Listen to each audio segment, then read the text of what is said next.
many of you confused right now? I mean, come on, I'm just trying to talk to the real church people.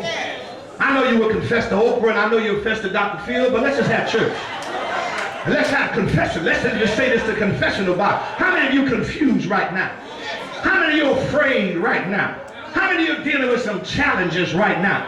That's the problem with church. We don't like to be transparent. But the church is a hospital.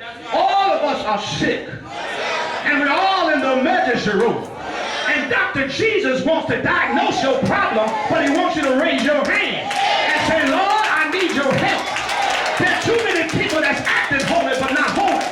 There are too many people that are shouting but don't have no power. There are too many people that are preaching but don't have the learning or the burning. I'm here to let somebody know that if you want God to come by, you got to be real.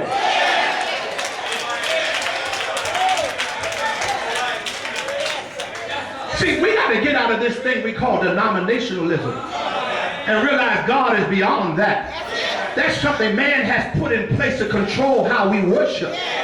And I realize something, that even though we shout all the time, sometimes our shouts can be shallow. Y'all don't hear me in here. See, you ever find out, if you ever on a big ship and you hit the ship and it has this big hollow sound, that would suggest that it's empty. And sometimes there are a lot of people in church that are big ships because of their family, but they are hollow on the inside. But then there's some small ships that if you hit them, they got some power with them.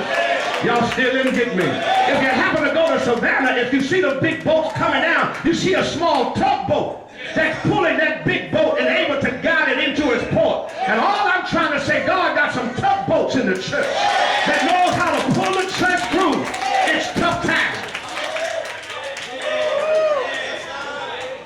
David encouraged himself in the Lord.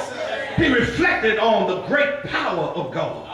And here, David says that Paul says that their faith should not stand in the wisdom of men, but in the power of God. Your faith should stand in the power of God. Faith is the substance of things hoped for and the evidence of things not yet seen. And vision is what God sees. Somebody in the church need to have some faith. Somebody needs to be knowing that no matter what comes, God will make a way.